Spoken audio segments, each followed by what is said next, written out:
গল্পের নাম মরণের মুখোমুখি। কোনো এক দেশে এক বণিক ছিল। সে নানা দেশ ঘুরে ঘুরে ব্যবসা বাণিজ্য করে অনেক টাকা রোজগার করত। ওই বণিকের নাম ছিল সুন্দর। যেমন নাম তেমনি তার চেহারাটাও ছিল বড় সুন্দর। সুন্দরের গায়ের রং ছিল টকটকে ফর্সা, লম্বা চওড়া দেহ, বড় বড় চোখ আর এক মাথা কালো চুল। সুন্দর নিজের দেশের ভালো ভালো জিনিস কিনে সাগর পাড়ের অন্যান্য দেশে চড়া দামে বিক্রি করত।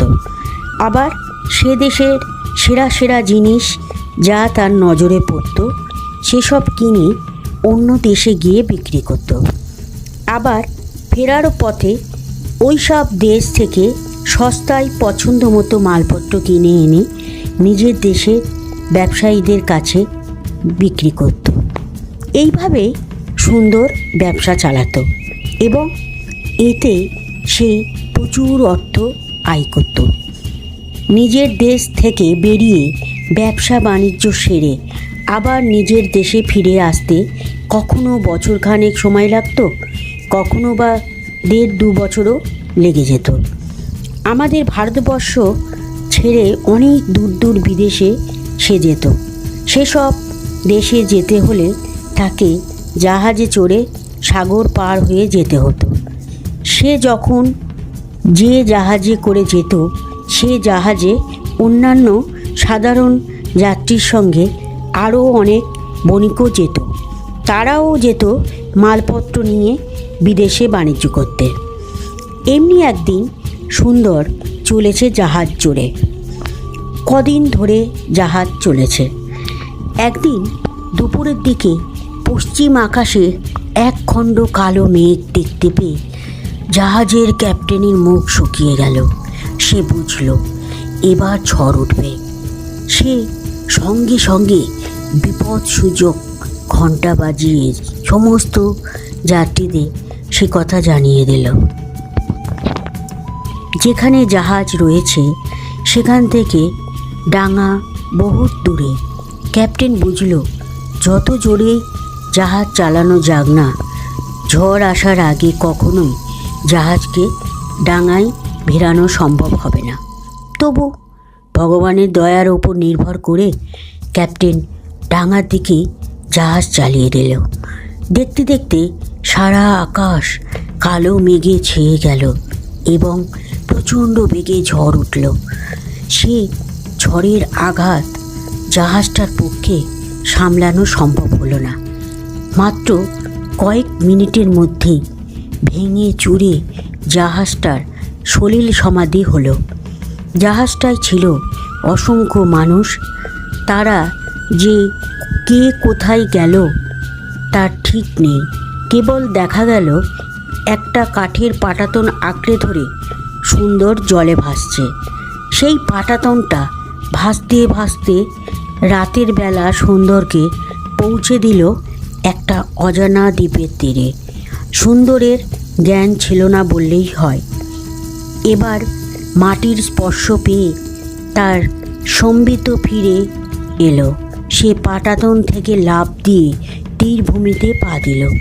তারপরে সে শুয়ে পড়ল বালির ওপর। তার ঘুম ভাঙল পরদিন সকালে, যখন সূর্যের আলো তার মুখে চোখে এসে পড়ল। সে উঠে বসল। দ্বীপের ভেতরের দিকে অনেক দূর অবধি তাকালো। সে কেবল নানা রকমের গাছপালাই দেখতে পেল। কাছাকাছির মধ্যে সে একটা ছোটোখাটো ঝাগড়া গাছ দেখতে পেল। তাতে লাল লাল অনেক ফল ঝুলছে। সুন্দর এগিয়ে চলল গাছটার দিকে। তার খুব খিদেও পেয়েছে। যদি ওই ফল খাবার উপযুক্ত হয় তাহলে খেয়ে পেট ভরাবে। গাছটার নিকটে গিয়ে একটা ফল ছেড়বার জন্য যেই হাত বাড়িয়েছে অমনি খানিকটা দূর থেকে কে যেন বলে উঠল, আরে করো কি করো কি। মানুষের গলা শুনতে পেয়ে খুব ভালো লাগলো সুন্দরের। সে তাকিয়ে দেখল কিছুটা তফাতে জনাক চারেক লোক মাঠে কি যেন করছে। গাছপালার আড়ালের জন্যে সমুদ্র তীর থেকে সুন্দর ওদের দেখতে পায়নি। একজন লোক সুন্দরের কাছে এগিয়ে এসে বলল, এগুলো বিষ ফল, খেলে সঙ্গে সঙ্গে মরতে হবে। তোমার কি খুব খিদে পেয়েছে? তুমি কোত্থেকে আসছো? সুন্দর বলল নিজের কথা। তারপর জানালো যে হ্যাঁ, সত্যি তার খিদে পেয়েছে। লোকটা বলল, ঠিক আছে, তুমি একটু অপেক্ষা করো, আমাদের মাঠের কাজটা এক্ষুনি শেষ হয়ে যাবে, তোমাকে আমাদের সঙ্গে নিয়ে যাব। সুন্দর লোকটার সঙ্গে মাঠের ধারে গিয়ে দাঁড়ালো। লোকগুলো মাঠে কি যেন চারা গাছ রোপণ করছে। ওদের কাজ শেষ হলে ওরা সুন্দরকে নিয়ে এলো তাদের গ্রামে। ওরা পেট ভরে তাকে খাওয়ালো। তারপর বলল, এখান থেকে কিছুটা তফাতেই নগরে আমাদের রাজা থাকেন। রাজামশাই খুব ভালো লোক, তিনি বিদেশিদের খুবই খাতির যত্ন করেন। কাল তোমাকে আমাদের রাজার কাছে নিয়ে যাব। একে তুমি বিদেশি, তার ওপর বিপদগ্রস্ত, তিনি তোমাকে নিশ্চয়ই সাহায্য করবেন। পরদিন সুন্দর রাজ দরবারে গিয়ে বুঝল রাজামশাই সত্যি সদাশয় ব্যক্তি। তিনি সুন্দরকে নিজের পাশে বসিয়ে তার সমস্ত কথা শুনলেন। তারপর বললেন, তুমি এখানেই থেকে যাও, আমি তোমাকে ভালো মাইনের কাজ দেব, থাকবার ভালো বাড়িও দেব, তোমার কোনো অভাব অসুবিধে রাখব না। তোমাকে দেখে আমার বড় ভালো লাগছে। সুন্দর বলল, আমি কি আপনার কাজ করে আপনাকে সন্তুষ্ট করতে পারবো? নিশ্চয়ই পারবে, কেন পারবে না? তবে তুমি যখন পণ্য ব্যবসায়ী, বুঝতে পারছি ওই কাজটাই তোমার বেশি পছন্দ, বা ওই কাজেই বেশি অভিজ্ঞ তুমি। বেশ তো, তোমাকে আমি প্রয়োজন মতো অর্থ দেব আর জাহাজও দেব। তুমি আমার এখান থেকেই যাবে, মাঝে মাঝে বিদেশে বাণিজ্য করতে যাবে, তাতে আমি সানন্দে মত দেব। সুন্দর বলল, আপনার অনেক দয়া। সুন্দর থেকে গেল ওই দ্বীপে স্বয়ং রাজার আশ্রয়ে। খুব সুখেই বড় আনন্দেই সুন্দরের দিনগুলো কাটতে লাগলো। সুন্দর দেখতে যেমন সুশ্রী, তার ব্যবহার, তার কথাবার্তাও বড় মধুর। রাজামশাই অল্প দিনের মধ্যেই সুন্দরকে বড় আপন করে নিলেন। মাসের পর মাস কাটতে কাটতে একটা বছর ঘুরে গেল। সেই সময় একদিন রাজা তাকে জিজ্ঞেস করলেন, কেমন লাগছে আমাদের এই দেশ? এই যে তুমি নিজের দেশ ছেড়ে আমার এখানে রয়েছ, এর জন্যে তোমার কি কোনো মনোকষ্ট রয়েছে? সুন্দর বলল, না রাজামশাই, আপনার এখানে আমি বড়ই সুখে আছি। নিজের দেশের কথা আমার আর মনেই পড়ে না। রাজা বললেন, তাহলে তোমাকে একটা কথা বলি, তোমার বয়স হয়েছে, এবার তোমার বিয়ে করার খুবই দরকার। বউ না থাকলে পুরুষ মানুষকে অনেক অসুবিধেই পড়তে হয়, অসুখে বিসুখে এবং অনেক কাজে বউয়ের সাহায্য না পেলে কষ্টের সীমা থাকে না। আমার জানাশোনা অতিশয় সুন্দরী ও গুণবতী একটি মেয়ে আছে, তাকে বিয়ে করলে তুমি সুখী হবে। তাকে বিয়ে থা করে আমার দেশেই তুমি বরাবরের জন্যে থেকে যাও, তোমাকে ছাড়তে আমার মন চাইছে না। সুন্দর কোনো কথা না বলে চুপ করে রইল। রাজা বুঝলেন তার কথায় সুন্দর রাজি আছে। তারপর কয়েকদিনের মধ্যেই তিনি সেই সুন্দরী মেয়ের সঙ্গে সুন্দরের বিয়ে দিয়ে দিলেন। মেয়েটি যেমন সুন্দরী, তেমনি তার মিষ্টি ব্যবহার। এমন মেয়েকে পেয়ে সুন্দর সত্যি বড় সুখী হলো। বড় আনন্দে তার দিন কাটতে লাগলো। সুন্দরের সুন্দর ব্যবহারের জন্য সকলেই তাকে ভালোবাসত। তার অনেক ভালো ভালো বন্ধুও জুটে গেল। এরই মধ্যে একদিন একটা বড়ই দুঃখজনক সংবাদ সুন্দরের কানে এলো। তার যে সবচেয়ে ঘনিষ্ঠ বন্ধু, সেই বন্ধুটির মৃত্যু সংবাদ শুনল সে। আর তারপরে যে কথাটা শুনল তা বড়ই ভয়ঙ্কর। সে শুনল তার ওই মৃত বন্ধুটির সঙ্গে বন্ধুর বউকেও জীবন্ত সমাধি দেওয়া হবে, এবং এটাই নাকি এ রাজ্যের নিয়ম। স্বামী মারা গেলে স্ত্রীকেও তার সঙ্গে কবর দেওয়া হয়, আবার স্ত্রী মারা গেলে তার সঙ্গে স্বামীকেও জীবন্ত কবর দেওয়া হয়। কবর দেওয়ার প্রথাটা এই রকম। নগরের এক প্রান্তে একটি ছোট্ট পাহাড় আছে, আর সেই পাহাড়ের মাথায় আছে একটা গভীর গহ্বর। কপিকলের সাহায্যে সেই গহ্বরের মধ্যে মৃতদেহ নিচে নামিয়ে দেওয়া হয়, এবং তার সঙ্গে তার জীবন্ত স্বামী বা স্ত্রীকেও নামিয়ে দেওয়া হয়। জীবন্ত মানুষটির জন্যে দেওয়া হয় মাত্র 7খানি রুটি আর 1 ঘটি পানীয় জল। ওই রুটি আর জলটুকু খেয়ে মানুষের পক্ষে যতদিন বাঁচা সম্ভব, জীবন্ত মানুষটি ততদিনই বাঁচে, তারপরে তার মৃত্যু হয়। এই শুনে তো সুন্দরের হাত পা ঠান্ডা হয়ে গেল। তার মনে এই চিন্তাটাই ভয়ঙ্কর হয়ে দেখা দিল যে যদি কোনো দিন তার বউয়ের আগে মৃত্যু হয় তাহলে তার কি গতি হবে।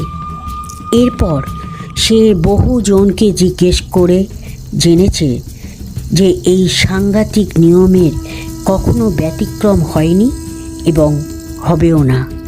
সেই বন্ধুটির মৃতদেহ যখন পাহাড়ের দিকে নিয়ে যাওয়া হচ্ছিল, তখন সুন্দরও তাদের সঙ্গী হলো। মৃতদেহের পাশে পাশে তার বউটিকেও ভালো পোশাক ও নানা স্বর্ণালঙ্কারে সাজিয়ে নিয়ে যাওয়া হচ্ছিল। ওই মৃত ব্যক্তির ও তার বধূর বহু আত্মীয় স্বজনও চলেছে তার পিছু পিছু। আত্মীয় স্বজনেরা চোখের জল মুছতে মুছতে চলেছে। ক্রমে ক্রমে সকলের পাহাড়ের ওপরকার সেই গহ্বর মুখের কাছে উপস্থিত হলো। গহ্বরের ওপর একটা কপিকল খাটানো আছে, আর তাতে মজবুত দড়ি লাগানো আছে, আর তার পাশে পড়ে রয়েছে কাঠের তৈরি দোলনার মতো একটা জিনিস। গহ্বরের মুখটা খুব বড় একটা পাথর দিয়ে চাপা দেয়া ছিল। 5-7 জনের ঠেলে পাথরটাকে সরিয়ে দিতে গহ্বরের মুখ উন্মুক্ত হলো। তখন সেই দোলনায় মৃতদেহ আর বউটিকে চাপিয়ে কপিকলের সাহায্যে একেবারে নিচে নামিয়ে দেয়া হলো। তা প্রায় 20-25 হাত নিচে। নিয়ম মতো বধূর হাতে দেয়া হয়েছে 1 ঘটি জল আর 7খানা রুটি। ওদের নিচে নামবার সময় একজন বউটিকে বলে দিল সে যেন নিচে গিয়ে তার মৃত স্বামীকে দোলনা থেকে নামিয়ে নেয়, এবং ওই রুটি আর জল খুব অল্প পরিমাণে খেয়ে খেয়ে যতদিন সম্ভব নিজের প্রাণটাকে বাঁচিয়ে রাখার চেষ্টা করে। তারপর শূন্য দোলনাটাকে ওপরে তুলে নিয়ে গহ্বরের মুখ পাথর চাপা দিয়ে যে যার বাড়িতে ফিরে গেল। সকলে চলে যাওয়ার পরও সুন্দর অনেকক্ষণ স্থাণুর মতো সেখানে একই জায়গায় দাঁড়িয়ে রইল। ভয়ে দুর্ভাবনায় তার সর্বশরীর থরথর করে কাঁপছে। কতক্ষণ যে সে সেখানে দাঁড়িয়েছিল তা তার নিজেরই হিসেবের বাইরে।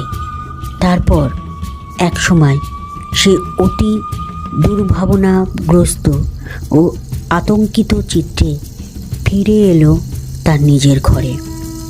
সুন্দরের মনে ওই এক ভয়ানক দুর্ভাবনার উদয় হয়েছে। যদি তার বউয়ের আগে মৃত্যু হয় তাহলে তার কী নিদারুণ পরিণতি হবে। এরপর থেকে সুন্দর তার বউয়ের স্বাস্থ্যের দিকে সর্বদা তীক্ষ্ণ দৃষ্টি রাখতে লাগল। বউয়ের একটু মাথা ব্যথা বা একটু সর্দি জ্বর হলেও সে সঙ্গে সঙ্গে 10টা বুদ্ধি এনে হাজির করে। তার একমাত্র আশঙ্কা যদি তার বউ মরে যায়। বেশ কয়েক মাস পর একদিন সত্যি সত্যি সুন্দরের বউ কঠিন অসুখে আক্রান্ত হলো। সুন্দর পাগলের মতো ডাক্তার বদ্যিদের কাছে ছুটোছুটি করতে লাগলো। বউয়ের চিকিৎসার জন্য সে জলের মতো অর্থ ব্যয় করতে লাগলো, কিন্তু কিছুতেই কিছু হলো না। তার বউ মারা গেল। এক দুর্বিষহ আতঙ্কে সুন্দর মৃত্যুবান হয়ে উঠল। সঙ্গে সঙ্গে বহু লোক জুটে গেল সুন্দরের বউকে সমাধি স্থানে নিয়ে যাওয়ার জন্যে, আর সেই সঙ্গে সুন্দরকেও প্রস্তুত হতে বলল তাদের সঙ্গে যাবার জন্যে। সুন্দর রাজার বড় প্রিয় পাত্র ছিল, তাই তাকে শেষ বিদায় জানবার জন্যে রাজাও সেখানে উপস্থিত হয়েছেন। সুন্দর ছুটে গিয়ে রাজার 2 পা জড়িয়ে ধরে নিজের প্রাণ ভিক্ষা চাইতে লাগলো আর হাউ হাউ করে কাঁদতে লাগলো। রাজা বললেন, কেঁদে কোনো লাভ হবে না সুন্দর, এটা আমাদের রাজ্যের নিয়ম। এই নিয়মের হাত থেকে আমাদের কারোরই রেহাই নেই, আমার বা আমার রানীরও রেহাই নেই। তুমি ওদের সঙ্গে যাও, নইলে তোমাকে বেঁধে এরা টানতে টানতে নিয়ে যাবে। সেটা তোমার পক্ষে আরও যন্ত্রণাদায়ক হবে। তোমার সারা দেহের চামড়া ছিঁড়ে হাড় মাংস বেরিয়ে যাবে। আর কোনো কথা বলো না সুন্দর। বুঝল কিছুতেই তার পরিত্রাণ নেই, তাই সে নিশ্চুপে তার স্ত্রীর মৃতদেহের সঙ্গে সঙ্গে সেই পাহাড়ের দিকে রওনা হলো। সুন্দরের স্ত্রীকে খুব দামি পোশাক পরানো হয়েছে এবং তার যত সোনার গয়না ছিল সব গয়না দিয়েই তাকে সাজানো হয়েছে। পাহাড়ের ওপর পৌঁছে লোকজনেরা গহ্বরের মুখে পাথর সরিয়ে কপিকলের সাহায্যে সুন্দর আর তার বউকে গহ্বরের মধ্যে নামিয়ে দিল। সুন্দরের হাতে দেওয়া হলো 1 ঘটি খাবার জল আর 7খানা রুটি। দোলনাটা ওপরে তুলে নিয়ে গহ্বরের মুখে পাথর চাপা দিয়ে লোকজনেরা একে একে চলে গেল। গহ্বরের ভেতরটা কী অন্ধকার, নিশ্চিদ্র অন্ধকার, কোনো দিকে দৃষ্টি চলে না। জায়গাটা কেমন কেমন জায়গায় দাঁড়িয়ে আছে তা বুঝতে পারছে না সুন্দর।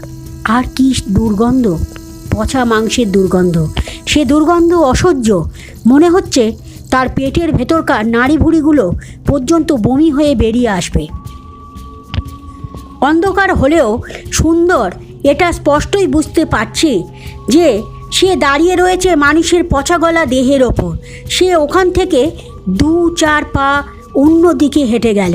সে বুঝতে পারছে সে হাঁটছে মানুষের হাড়গোড়ের ওপর দিয়ে। সে বুঝতে পারছে না যে সমতল জায়গায় সে দাঁড়িয়ে রয়েছে সে জায়গাটা কতখানি। বুঝতে পারছে না জায়গাটা চতুষ্কোণ না আয়তকার না সুড়ঙ্গের মতো লম্বা হয়ে কোন দিকে চলে গেছে। সুন্দর কি আর করবে, সেখানেই বসে পড়ল হাড়গোড়ের ওপর। তার এক হাতে রুটি আর এক হাতে জলের ঘটি। সে ভাবতে বসল, এই সামান্য আহার্য তাকে আর কটা দিন বাঁচিয়ে রাখবে। 5 দিন, 7 দিন, 10 দিন। তারপর ধীরে ধীরে তার জীবনে নেমে আসবে এক ভয়ঙ্কর যন্ত্রণাদায়ক মৃত্যু। ওহ, ঈশ্বরের একই নিষ্ঠুর খেলা। সুন্দরের পাশেই পড়ে রয়েছে তার স্ত্রীর মৃতদেহ। সুন্দর ভাবছে, ওহ, তার স্ত্রী কত ভাগ্যবতী। ও তার কোনো যন্ত্রণা নেই, মনে উদ্বেগ উৎকণ্ঠা নেই। তার চোখের সামনে মরণের ভয়ঙ্কর করাল ছায়া নেয়। কেমন সে নিশ্চিন্তের চিরনিদ্রায় অভিভূত। সুন্দরকে এক পেট খাইয়ে এই গহ্বরে নামিয়ে দেওয়া হয়েছে, তাই সেদিন সে কিছু খেলো না, জল পর্যন্ত না। জল খেলেও তো সে জল ফুরিয়ে আসবে, তাই জল খেতে ভয়। পরের দিনও সুন্দর রুটি মুখে দিল না, কিন্তু জল না খেয়ে থাকতে পারল না। আধঢোক জল খেয়ে সারাদিন 12-5 সে খেল। তারপরের দিন তার খিদের জ্বালা এতই তীব্র হলো যে সকালে আর সন্ধ্যায় 1খানা করে 2খানা রুটি তাকে চিবোতেই হলো। রইল আর 5টা রুটি। সেই দিনটা কাটলো। পরের দিন খেলো 3টি রুটি, সকালে 2খানা, সন্ধ্যায় 1খানা। সেই সঙ্গে জলও তাকে অনেকটাই খেতে হলো। 8 ঘটি জলও আর অবশিষ্ট রইল না। সুন্দর বড় দুর্বল হয়ে পড়ল। তার হাত পা নাড়তেও আর ইচ্ছা হচ্ছে না। সে তো এখন মৃত্যু দেবতার পদধ্বনি সুস্পষ্ট শুনতে পাচ্ছে। আর তো মাত্র 2খানা রুটি আর ঘটিতে 2 ঢোক মাত্র জল অবশিষ্ট আছে। আগামীকাল ওটা খেয়ে নেবে সুন্দর। তারপর সুন্দরের মনে হলো এই ভয়ানক দুর্ভাবনায় এখনই বুঝি সে হার্টফেল করে মারা যাবে। পরের দিন ওই রুটি 2খানা আর জল যেটুকু ছিল সবই খেয়ে নিল সুন্দর। ব্যাস, নিশ্চিন্ত। আর খাওয়ার কথা তাকে ভাবতেও হবে না। এবার শুধু চুপচাপ বসে থেকে সেই নিদারুণ মৃত্যুর প্রতীক্ষা করা। পরদিনের কথা, সুন্দর স্থির নিস্পন্দ হয়ে বসে আছে। সে বুঝতে পারছে ক্ষুধা তৃষ্ণার অনুভূতি তার আর তেমন নেই। নিঃশ্বাস নিতেও তার বড় কষ্ট হচ্ছে। সে 2 চোখ বন্ধ করে কেবল বসেই আছে। এইভাবে চুপচাপ থেকে তার বোধ হয় জানবার ইচ্ছা মৃত্যুর স্বরূপ কেমন, কখন সে আসবে এবং কেমনভাবে এসে তাকে গ্রাস করবে। হঠাৎ গহ্বরের মধ্যে যেন একটু আলোর আভা দেখতে পেল সুন্দর। ওপর দিকে চেয়ে দেখল গহ্বরের মুখ খোলা। অর্থাৎ সে বুঝল এবার একটা মৃতদেহকে এবং একটি জীবন্ত মানুষকে নামানো হবে এখানে। ওই যে দোলনা নামছে। সুন্দর খানিকটা দূরে সরে গিয়ে বসল। এবারও এসেছে একটি স্ত্রীলোকের মৃতদেহ আর একজন জীবন্ত পুরুষের হাতে রুটি আর জল। হঠাৎ বিদ্যুৎ চমকের মতো একটা দুরন্ত খেয়াল এসে গেল সুন্দরীর মাথায়। যদি এই লোকটাকে মেরে ফেলা যায় তাহলে ওর সঙ্গের 7খানা রুটি আর ঘটিভর্তি জল সে খেতে পারে। আর তা পেলে সে তো আরও কটা দিন বেঁচে থাকতে পারবে। তারপর আবার হয়তো কোনো মৃতদেহ আসবে, তখনও সে আবার পাবে রুটি আর জল। এইভাবেই সে যতদিন বেঁচে থাকতে পারে চেষ্টা করবে। বাঁচতে কে না চায়। সুন্দরের পায়ের কাছেই একটা মোটা হাড় পড়েছিল। সেই হাড়টা তুলে নিয়ে সে ওই লোকটার মাথায় মোক্ষম এক আঘাত হানল আর তাতেই তার মৃত্যু হলো। সুন্দর সঙ্গে সঙ্গে তার জলের ঘটিটা নিয়ে নিল। একটু জল পড়ে গেলেও বেশিরভাগ জলটাই সে পেয়ে গেল আর পেল 7খানা রুটি। এবার মাত্র 3 দিনের পরে আবার একটা মৃতদেহ নামানো হলো।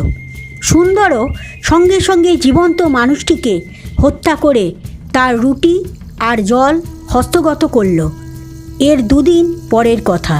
সুন্দর একটা জায়গায় হাড়গোড় সরিয়ে সেখানে শুয়ে আছে। হঠাৎ তার কানে এলো খসখস, খুটখাট এই ধরনের আওয়াজ। তার মনে হলো কেউ একটা এসেছে এখানে। তারই পায়ের শব্দ হচ্ছে। অন্ধকার গুহা, তবু শব্দটা যেদিক থেকে আসছে সেই দিকে যথাসাধ্য তীক্ষ্ণ দৃষ্টিতে দেখতে লাগলো সে। হ্যাঁ, ওই যে কি একটা কালো মতো যেন নড়াচড়া করছে বলে মনে হচ্ছে। ওটা নিশ্চয়ই কোনো জীবন্ত প্রাণী। কি ওটা? সুন্দর আস্তে আস্তে উঠে বসলো, তারপর দাঁড়ালো, তারপর এক পা করে এগোতে লাগলো ওটার দিকে। সুন্দরের উপস্থিতি টের পেয়ে ওই প্রাণীটা অন্যদিকে এগিয়ে চলল। সুন্দরও পিছু নিল তার। সুন্দর যত এগোয় প্রাণীটাও তত ওদিকে চলে যায়। ওই প্রাণীটাকে অনুসরণ করতে করতে সুন্দর ভাবতে লাগলো ওটা নিশ্চয়ই কোনো চতুষ্পদ প্রাণী। মৃতদেহের মাংস খাবার লোভে এই গুহায় ঢুকেছে। অর্থাৎ এখান থেকে বাইরে যাবার পথ নিশ্চয়ই আছে। দেখাই যাক ওটাকে অনুসরণ করে পথের হদিশ মেলে কি না। ওই যে আলো দেখা যাচ্ছে, বাইরের জগতের আলো এসে পড়েছে গুহার মধ্যে। আর একটু এগোতেই দেখা গেল সুড়ঙ্গটা ডান দিকে মেকেছে। সেই বাঁক দিয়েই আলো ঢুকছে।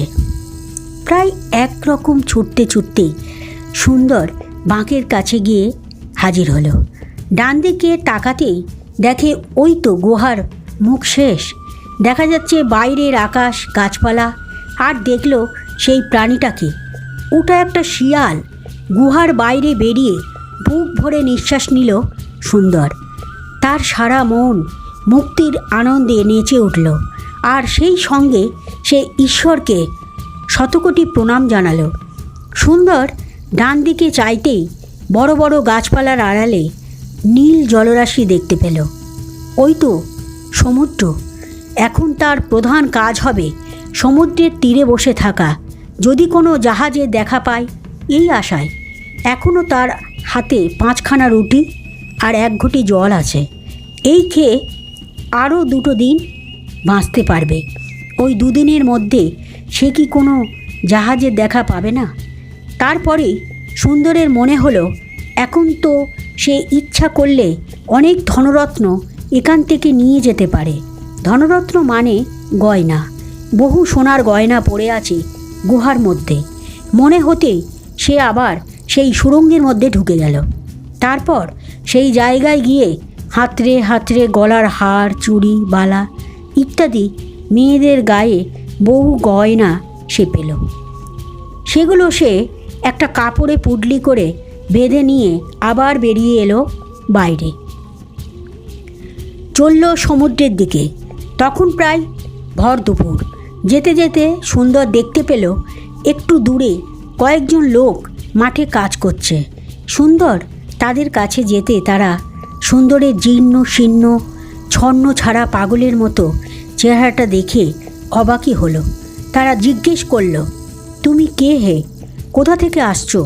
সুন্দর বলল, কয়েকদিন আগে আমাদের জাহাজডুবি হওয়ায় আমি সমুদ্রের তীরে তীরে ঘুরে বেড়াচ্ছি, যদি কোনো জাহাজে সাক্ষাৎ পাই।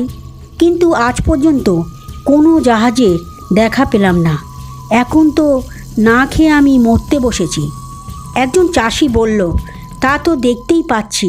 এসো আমার সঙ্গে, কাছেই আমার ঘর।